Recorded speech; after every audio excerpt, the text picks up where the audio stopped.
couple of elements of programs and an organization as a whole. Okay, so it's not in the book so much, but I want to give you some idea of how an organization looks and fits. It doesn't matter whether it's public or private sector, quite frankly, the general principle is the same. It just helps understand some of the formats. So if we look at the organization like this, as a conceptual view, usually at the head of the organisation is the corporate body, right?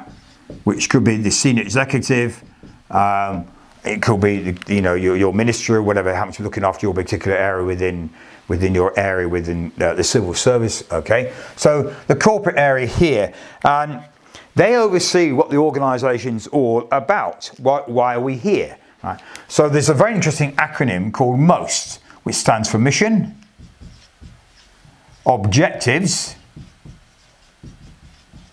strategies, and tactics.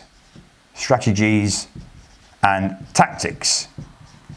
And the point is that the corporate body, they're focused primarily on these two, right?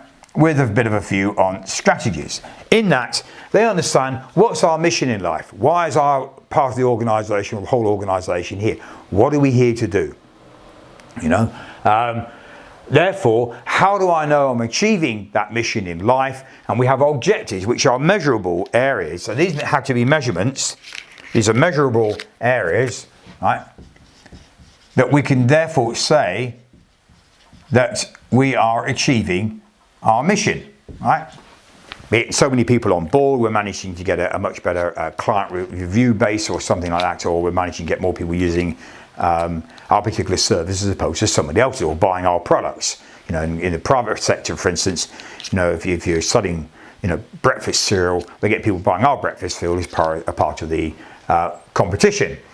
And to support that, therefore, we have to have strategies in place, right, to achieve those objectives. We have a strategy about how I'm going to go about achieving that objective, right? So this is about how to appoint to achieve the measurements, and then the tactics are the programs and the projects, and I'll explain the relationship between them a bit later on in a diagram below. The programs and projects on delivering those strategies. So this is what we need to do on, therefore, how we go about delivering our objectives and achieving the mission in life. And corporate body are up there seeing that overall, right? And the reason why we put that up there like that is because we have different business areas that need to therefore deliver these changes from an operational perspective, and we'll understand what those changes are, and if we use the project environment to deliver them. Changes are delivered by projects, right? They deliver the outputs. From that we get outcomes and therefore some change, right? What programs are doing is just overseeing a group of related projects. I'll go through all this again in a couple of minutes, just introduce you some of these things. So I'll introduce you to a lot of terms and then I'll put the detail behind them in a short while.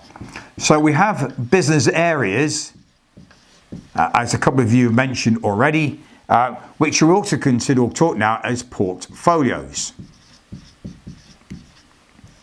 Right, business areas or portfolios of work. And the principle behind that is that it covers two areas of the business. Right? The first part is the operations area. Operations or business as usual. The old familiar BAU, business as usual. Okay, and this is where we run the business. Run the business. The point being that things need to change now and then, sometimes more now than then, right? And what we therefore have is the project environment, right? Or the change environment, if you like. I like to call it project because it's a bit more evident than the project environment that handles those changes here, right? Where we run programs, progs, and projects, right? And the point being that these changes have to happen in here and then transitioned into operations in some form or another. And the point of running them into a separate environment here, because this is where we earn the bread and butter. So we don't want to go do stuff in here that's going to bring operations to its knees, because that's the last thing you want doing. So when we want to make a change, we want to make sure the change is going to work first, and it's going to work the way the business needs it to work. You know, not just work functionally. It's going to be very careful between, you know, viable products and usable products. Usable because the business can make some use of it properly. Right? Functional one is fine, but it's got to be usable as well. So here we have what's called change the business. Right? So, I mean, these two environments overlap, right? For many reasons. One, because a lot of the time the resources we need from one environment come from the other. And you'll see that because one particular resource we have in our program management environment is the business change manager, which often is filled by, and it's a role, not the person, the role we talk about is filled by somebody from operations, because that's the whole point. They're overseeing the change going into the environment. So it's a good idea that those people filling the business change manager role is from the operations environment where the change is going into. So that's why they're part of the program. Okay? But we also get resources coming from here as well. Right? So here we get, you know, suppliers, consultants, suppliers, that would be better if I spelled it properly, consultants, contractors, especially, you know, SMEs, subject matter experts, etc., from outside of the organisation. These are outside of the organisation. Some of the roles are already in here, some of you may well be, and also get the client resources as well. We get resources from our clients. Right? So that's one thing to consider. It's a very broad view. Right? So when we talk about agile and teams, etc., the team isn't just the guys doing it down in the engine room doing the work. The team is everybody in the organisation, including the bods at the corporate level, because they're the ones that own the change. Remember, this is the business. They own the change. They understand the strategic fit for the objectives and the mission of the organisation. They're the ones that are paying for it. Right? Not the PMs. The PMs are handling the budget and making sure the costs and everything else, you know, are balancing against the budget they've got and raise alarm bells when things don't look correct or things aren't going to go that way. But from a point of view of owning the program or the project, that's the corporate level. They're paying for it. They understand the fit into the bigger scheme of things. So when a change is instigated, usually from operations, they want to change something. Right? We need to add a new product, or we need to, you know, change the way we're doing certain things. We need to change the functions of what we're doing. Then usually it comes out of operations. Sometimes it will come from corporate or from portfolio as well. Right? Often it might even come from the clients. Right? So there might be a request from the client or something you're providing to a client, an external body to your organisation, because you do that sort of thing. But what happens is it should, and various reasons it doesn't, but it needs to go via corporate. Because they need to decide, is that something we want to pay for? Is that something that our organisation should be doing? And is it fitting to the bigger scheme of things? Does it fit into our mission in life here as part of what we do as an organisation anyway? Right? And the point is, it should go through corporate. Now, some of those changes may be effective operationally. So we can bring some of those changes down into operations and do them down here with things like Scrum and Lean and other operational type changes. Otherwise, they go through corporate and therefore will come check to see that it fits with the bigger scheme of things, and then we take it into the program environment or the project environment to make sure that it gets built, we get built the right bits and they're built the right way, right? And therefore control what goes on here. So what they're providing here is what they call governance, right? And this is the key area. There's a little bit of governance going on in here because they're overseeing it, because it's usually at the senior manager level or the operational level, it's not quite so critical, right? But to make sure that something that needs to run through a project or a program environment, we're applying governance. And this is the key point about programs in particular compared to projects. The governance is a lot heavier because it needs to be, right? Which you'll see in a moment anyway. So the thing is, we have this governance applied here, and we put the change in here, and we run the change, and we build it progressively, incrementally, to make sure it's on the right track, it's going to work the way we want it to do, and we only release parts of that, or the parts of the program or project as we go through, when we know they're ready to go into operations. And sometimes we have to put things into test beds or pilots or whatever before we can release it as a fully functioning product. So it might not get released fully into operations until the end of the program or the project lifecycle anyway, because it's just not ready to go. I mean, we built a data center. You can't really run up a data center fully and use it until it's all put together. You don't really want to release a new website until all the pages are working and tested out fully and therefore working. Some things like relocations, which we have done in the past, once you've built the new building, you put the new building up, and you start to move people, then they're starting to function already. So you're already getting some benefit and you're getting some change happening already within the program, right? So the key elements here to understand the broader view.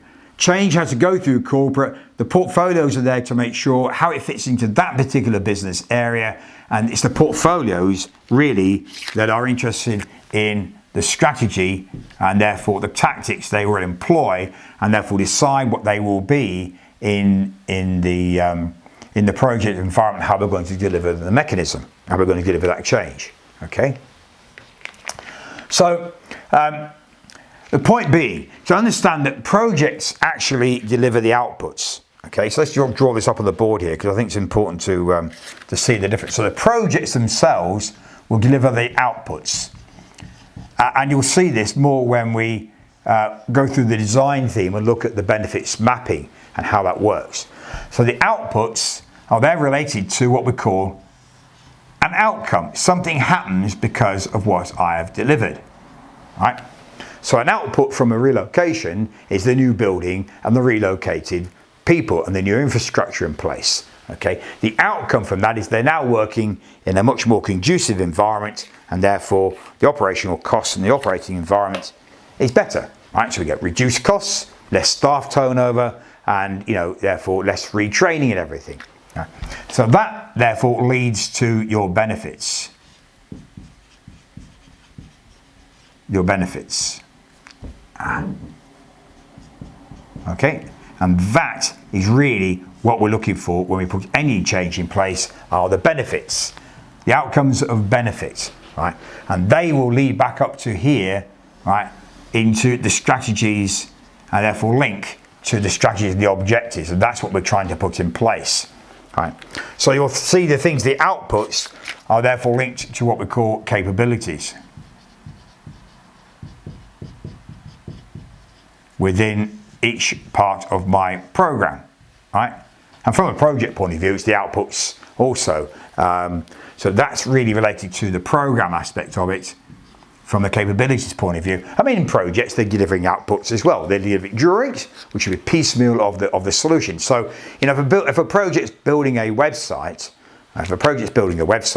then obviously each page or each part of that website you're building, put the infrastructure in place, put the graphics, the wireframes, all the details and stuff. You'll be doing through a series of work packages or time box or a bit of both in your project, right? And you'll be testing them, and then at the end of the project you have the full website built, and you'll release that as a complete website. Okay, so that's the output. So you have outputs going on, but then you get the benefit at the end of the project. Whereas in the program, if you're putting a data center together, for example, then you've got different elements of the data center being built and tested as well. Again, they're running through projects, so each project will complete a part of its work within the program, which could be releasable, but you're putting it out into a test bed because you can't really get the whole data center running until you completed all the work. Whereas, as I said, with relocation, you can start getting some sort of completeness of the program while you're going through part of the program once you start moving people from one building to the other. Because now the new people in the new building are getting into the new environment already. So again, the benefit ramp up is different. Okay, so just to explain how all that looks, if I do a diagram here, right, and I put in some little blue lines like this, right, trying to make it too detailed, right, and what I do, I'm going to add some little boxes, a bit like this one, right, these little boxes here, and some ovals, and these represent bits of work being done in each of the blue segments, right? And sometimes we can have a couple of work packages like that. You can have a long time box like this, for example, right? And this is work we are doing throughout each of these time slots, right? So I'm going to label this in a minute because it has 3 different levels to be looked at. The point being that if I call this a project plan to start with, so this is my project plan in the first instance, right? Then each of the blue lines, so the blue lines represent stages, as Prince calls them, or increments, as Agile PM calls them, increments. Let me write that so it's a bit more obvious actually. Increments. The work we are doing in there, in the rectangles, are called time boxes. And this is going to be a part of the work. Each time box will have a part of the overall project output at the end of it. So it's a bit like a jigsaw puzzle. If you think about a jigsaw puzzle, it's got different elements on like sky and road and trees and rivers and buildings and stuff and people, whatever. All those are different elements you need to build as part of the jigsaw puzzle, and eventually you bolt them all together and you get the full picture at the end when you've completed it. Right? And all these time boxes and ovals are representing bits of work that you need to do in different formats to complete that picture. Okay? And what we talk about time boxes is that it's a fixed length of time to complete whatever work I can get done in it. And it's quite important to understand it's whatever I can get done in it, because as much as the time box has a fixed length once you've designed the plan, right, you can only estimate how long it's going to take to do each piece of work within the time box. So the time box may have a length of say 17 days or 23 days, but the work you might be able to get, you're going to get 23 days worth of work, but it might be everything you put in it, it might be only some of it, it might be more because you move things in. Because when you estimate the amount of work to get an idea of the length of the time box, that work may take longer or shorter depending on issues and other things that come up to change the length of time to build it. Right. The importance about a time box is it actually keeps the next stage or increment in keep. So, you know, if I've got 2 time boxes here and therefore my incremental stage is like 6 weeks, it's going to stay at 6 weeks. If this one is say 8 weeks or 9 weeks, but the thing's not to scale by the way, if it's 8 or 9 weeks, then it's going to stay 9 weeks, right? Because you're not going to move or change the time boxes. They're going to preserve the length of the increment stroke stage. Right. The idea of the work package is because sometimes I've got work that needs to be complete. I can again only estimate it might take me 6 weeks here, for instance, or it might take me, longer. But as long as it's going to take me less than the overall increment, which is controlled by the time boxes, then it might cost me a bit more to build it, but the time is not going to be impacted. And time, quite frankly, is more critical than the money. Really, at the end of the day, if you've got to prioritise one of them, time is more critical. You usually got time to get something done.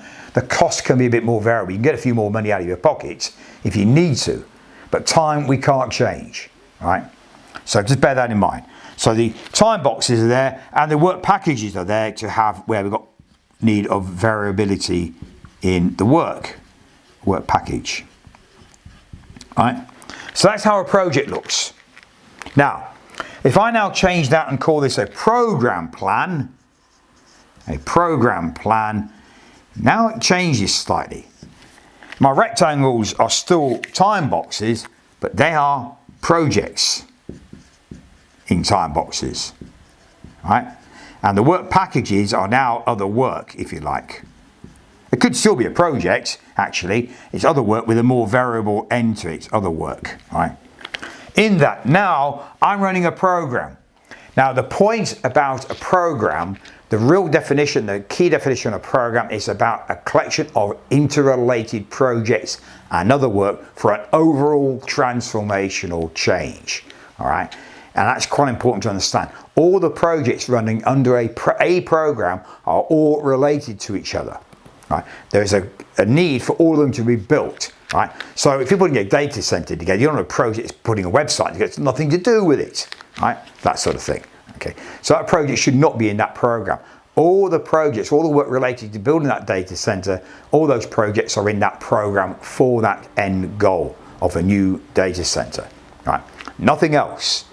And that's very important to understand, okay? So, from a point of view of that, just to remind you, in chapter 1, right, in chapter 1, it says, what is a program? On page 3, it says, what is a program? A temporary structure designed to lead multiple interrelated projects and other work in order to progressively achieve outcomes of benefit for one or more organizations, right?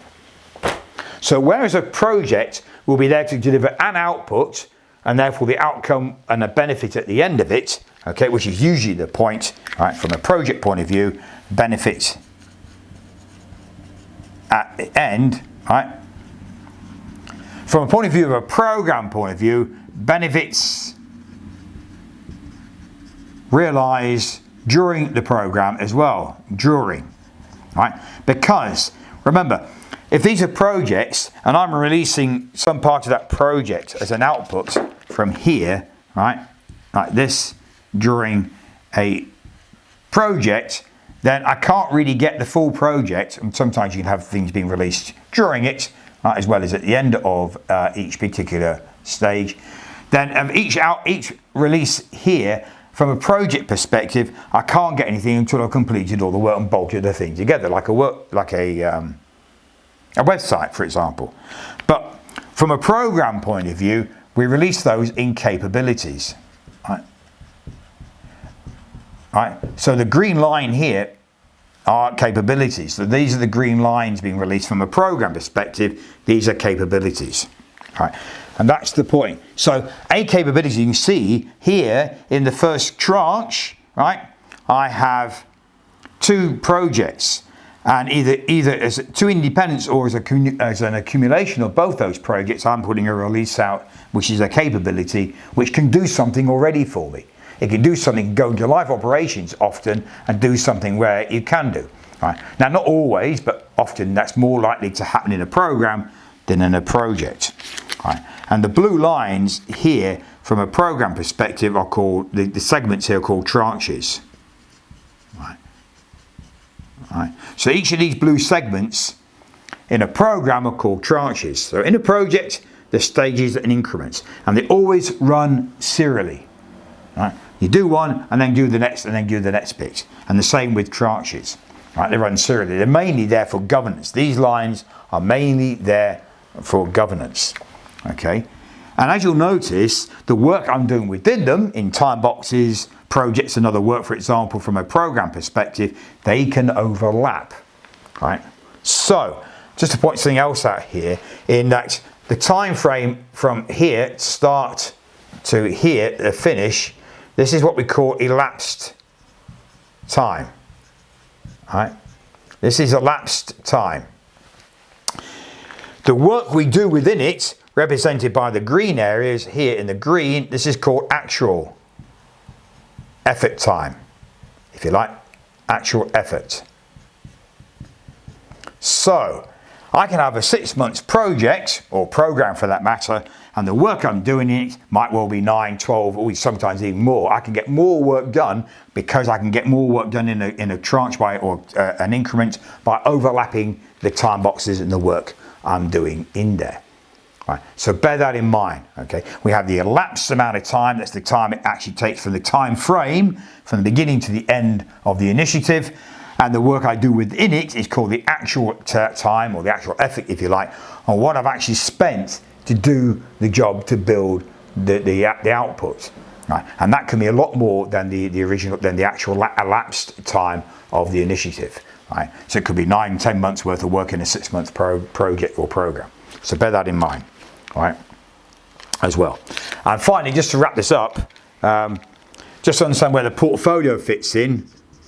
So from a portfolio point of view, these green boxes are now either programs and projects, one or the other, or both, you know, and the opposites here could be projects or operational work, ops work, BAU type work, right? Other work, in other words. The point being that from a portfolio perspective, normally the segments in the time frame are even, right? So most of the time in a portfolio, the segments are even, so they will be spread like this. It's sort of like, you know, so this could be every sort of 3-month increments, if you like. Right. So that's 1, 2, 3, 4, 5. Here we are. Put that 6 months. That could be over a year and a half. And in there, we'll be representing all these different projects and programs that I'm running in the portfolio. So the point about the portfolio, obviously, is operational side of things, as well as the project, because at portfolio level, what you need to understand is how am I going to schedule all these programs and projects and other work within the business, and therefore resource them from point of view of infrastructure, facilities and people and money, right? And that's what the portfolio is doing, overseeing all that work that's being done from a strategic perspective. So the portfolio is really interested in the strategies, and therefore the tactics we're going to use to deliver those strategies is at that level here, and therefore allocate the work into programs and projects and divvy them up across whatever time frame they look at. Most portfolios run over at least 2 to 5 years, so they could be working 4 monthly increments, for instance, and stuff like that. So it's more about, you know, seeing the bigger picture from a portfolio perspective, and seeing all these now, these green boxes and everything are becoming projects and programs running within it. Now, as much as I split them up into and border them within each of the blue lines, do bear in mind that some projects or programs or both can run across many time frames. So, you know, this could be project 1, 1.1, 1.2, 1.3. It could be program 1, 1.2, 1.3. So programs and projects can run over a length of time in a portfolio, right? And in a program, the projects can do the same thing.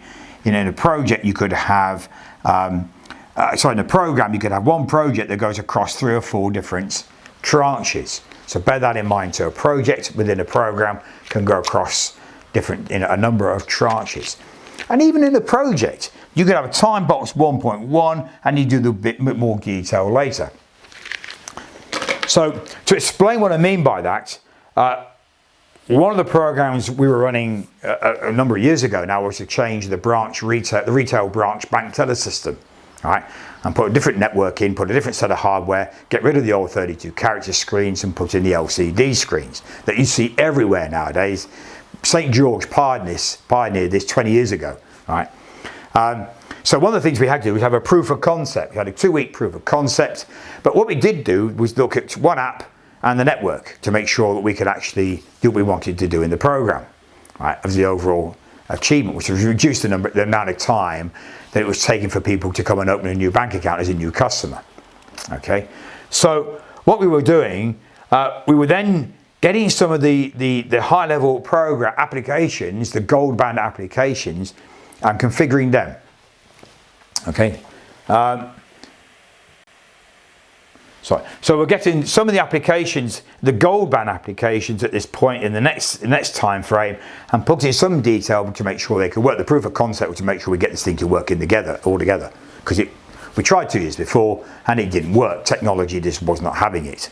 Right. Things had moved on, so we had another go at it.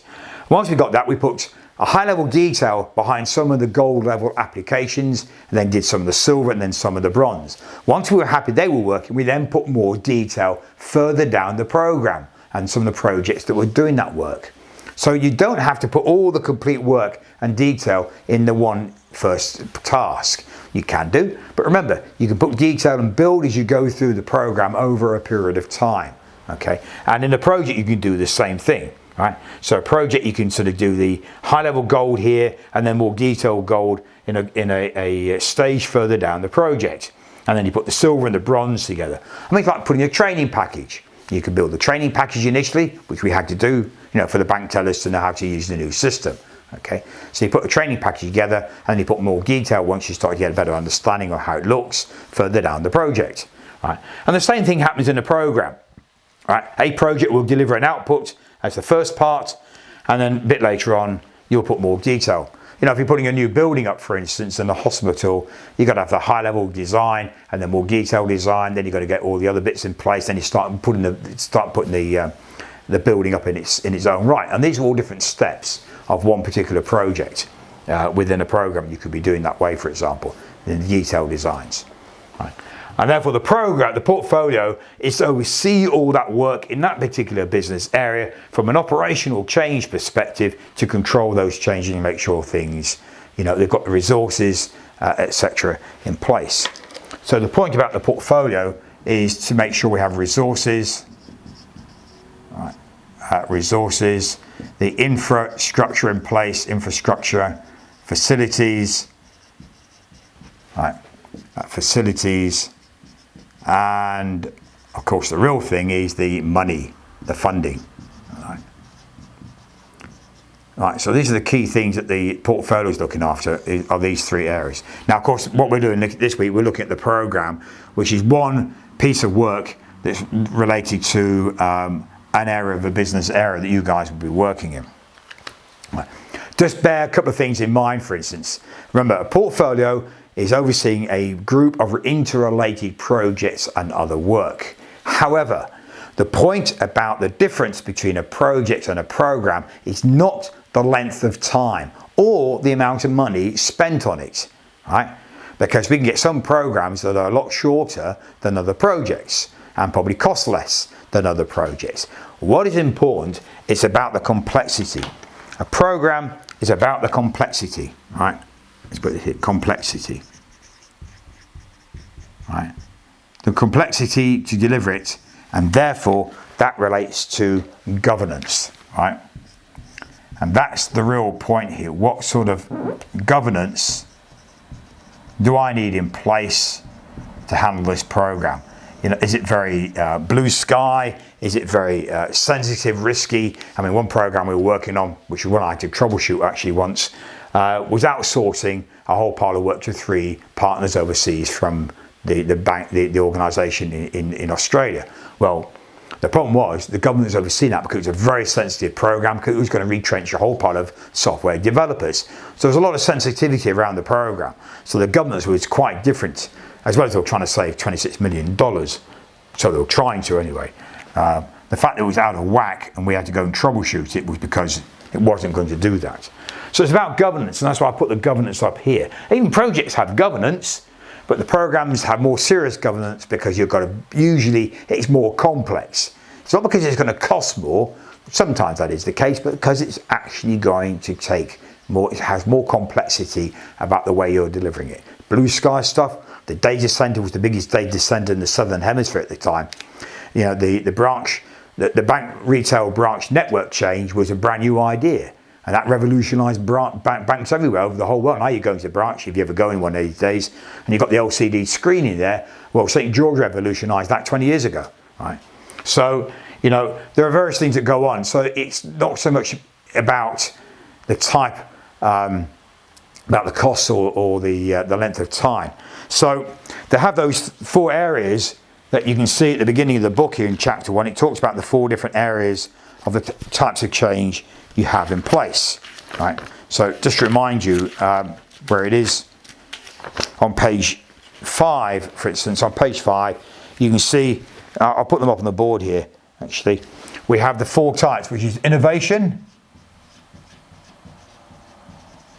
and growth, organizational change, organizational, right? One for efficiency and one for effectiveness. So what have they got down here? Yeah, effectiveness, that's right. Effectiveness, one for effectiveness. Now often, so these are usually the 4 areas where we run a program change. Innovation, like St. George was innovative, right? At the data center sort of was innovative, but it was more about efficiency and effectiveness. It didn't really affect the organization very much. But when we did the relocation, it was certainly affecting the organization and efficiency and effectiveness on the way. Yeah, that's better. On the way that the 2 service areas were working. So you can see a program can cover 1 or more. Usually at least 2 of these can get impacted by a change, okay, in the program. So they're the 4 areas that we're going to be sort of addressing as we go through.